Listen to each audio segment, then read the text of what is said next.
ఎకరాలకు ఎకరాలు ఫామ్ హౌస్లు కట్టుకునేది ఎందుకోసం? ప్రశాంతత కోసమా, లేకపోతే డర్టీ కల్చర్ని క్యాష్ చేసుకునే కుతంత్రం అందులో ఏమైనా ఉందా? మొయినాబాద్లో కోడి పందాల కొత్త సరే, నగర నలుమూలలా ఫామ్ హౌస్ కల్చర్ వెనక అసలు కథ ఏంటి? టీవీ9 ఎక్స్క్లూజివ్ రిపోర్ట్లో సంచలనాలు బయటకు వచ్చాయి. మహానగరంలో మాయగాళ్లు, పత్తాల మాటన కోట్లలో లావాదేవీలు, సిటీ లోపల సిటీ బయట డ్రగ్స్ మహమ్మారి. ఒకప్పుడు కోళ్ల ఫామ్లలో రేవ్ పార్టీలు, ఇప్పుడు ఏకంగా ఫామ్ హౌస్ల్లో కోడి పందాలు.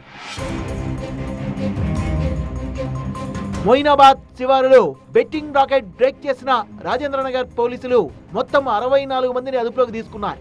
పందాలాడింది భీమవరం బ్యాచ్, ఆర్గనైజ్ చేసింది భూపతిరాజు శివకుమార్ వర్మ అలియాస్ గబ్బర్ సింగ్. దీంట్లో భూపతిరాజు శివకుమార్ అని చెప్పి అతను గబ్బర్ సింగ్ అంటారు. లాస్ట్ 2013లో కూడా ఒకటి గేమింగ్ యాక్ట్లో కేసు ఉంది అతని మీద. అతనే ఇది ఆర్గనైజ్ చేయడం జరిగింది. Farm house owner political leader అని గుర్తించారు పోలీసులు. మరి కోడి పందాల ముచ్చట సదరు లీడర్ కు తెలుసా?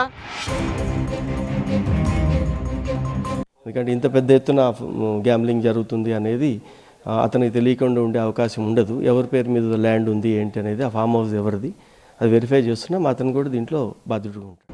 ఇలా ఎన్ని జరుగుతున్నాయి? అఘాయిత్యాలు, అనుమానాస్పద మరణాలు, హత్యలు, అనైతిక కార్యక్రమాలకు ఫామ్ హౌస్లు ఎందుకని కేరాఫ్ అవుతున్నాయి? కోట్లు ఖర్చు పెట్టి విశాలంగా ఫామ్ హౌస్లు కట్టుకునేది ప్రశాంతత కోసమా, లేదంటే రేవ్ పార్టీలు, కోడి పందాలు వంటి గలీజ్ దందాలకు లీజుకిచ్చి కోట్లకు కోట్లు దండుకునే కుతంత్రమా? నగరం నలుమూలలా అసలు ఎన్ని ఫామ్ హౌస్లున్నాయి? వాటిల్లో ఏం జరుగుతోంది? వాటిపై నిఘా అనేది ఉందా? దొరికితే దొంగ, దొరకనంత వరకు కాయ్ రాజా కాయ్.